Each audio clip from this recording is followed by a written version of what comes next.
নমস্কার কৃষক বন্ধুরা, আজকে আমি বলবো আপনারা বেগুনের ডগা ছিদ্রকারী পোকা কিভাবে তাড়াবেন এবং এর থেকে কিভাবে আপনাদের বেগুন ক্ষেতটিকে রক্ষা করবেন সে সম্পর্কে।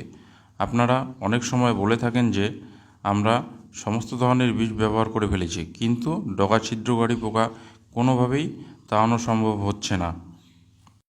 এর জন্য আমি বলবো আপনাদের বেগুনে স্প্রে করার আগে কিছু গুরুত্বপূর্ণ কাজ আছে।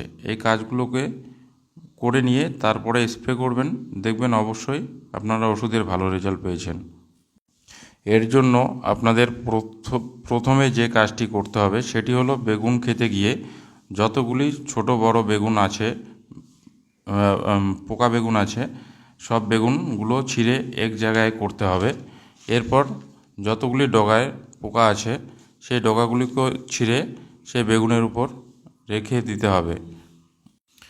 এরপর পোকা বেগুন এবং পোকা ডগাগুলিকে জমি থেকে একটু দূরে গর্ত করে বেগুন এবং ডগাগুলোর উপর মাটি চাপা দিয়ে দিতে হবে। এছাড়া আরেকটি কথা, বেগুন খেতে যাতে আগাছা পরিষ্কার থাকে সেদিকটা আপনাদের ভালো করে খেয়াল রাখতে হবে। অনেক সময় দেখা যায় চাষিরা কাজ করে ঠিকই, কিন্তু কিছুটা ভুল করে যায়। যেমন পোকা বেগুন বা ছিদ্র ডগাগুলো ভালো করে পরিষ্কার করে না। কিছু ছিদ্রকারী বেগুন বা বেগুন বা ডগা জমিতে থেকেই যায়। এছাড়া পোকা বেগুন এবং ডগাগুলো জমির পাশে ফেলে রাখে। এর ফলে কি হয়? এর ফলে ফেলে রাখা বেগুনের সেই পোকা লার্ভা থেকে পিউপা এবং পিউপা থেকে আস্তে আস্তে মথে পরিণত হয় এবং সেই মথগুলো উড়ে গিয়ে বেগুনের গাছে বসে ডিম পাড়ে এবং 4 থেকে 5 দিন পর পুনরায় সেটি আবার ছিদ্রকারী পোকা বা লার্ভা আকারে সৃষ্টি হয়। এই কারণে বলছি, বেগুনের ছিদ্রকারী পোকা তাড়াতে হলে সঠিক পদ্ধতি অনুযায়ী কাজ করতে হবে, তবে বেগুনের ছিদ্রকারী পোকা তাড়ানো সম্ভব হবে। এছাড়া আপনাদের কিছু ওষুধের নাম বলে দিচ্ছি।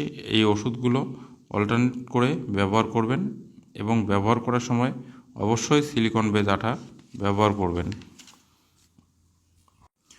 এই ওষুধগুলো হলো অ্যাম্প্লিগো, ডেলিগেট, সিমোডিস, কোরাজিন, ফেম, ভলিউম ফ্লেক্সি, ভায়াগো, ট্রেসার ইত্যাদি। এই ওষুধগুলো আপনারা ব্যবহার করবেন, দেখবেন ভালো ভালো রেজাল্ট হয়েছে। তবে আরেকটি কথা আমি আপনাদের বলছি, সেটি হলো টেম্পারেচার যদি 30 থেকে 35 ডিগ্রি সেলসিয়াসের মধ্যে হয় তাহলে আপনারা ওষুধের রেজাল্ট ভালো পেয়ে যাবেন, এবং যদি সেটি 35 থেকে 42-এর মধ্যে হয় তাহলে রেজাল্ট একটু কম আসবে। এছাড়া আরেকটি বিষয়, আপনারা যখন যদি টেম্পারেচার হাই থাকে তাহলে আপনারা ফ্রিজের ঠান্ডা জল স্প্রের ক্ষেত্রে ব্যবহার করতে পারেন, এতেও ভালো রেজাল্ট আসবে। ধন্যবাদ।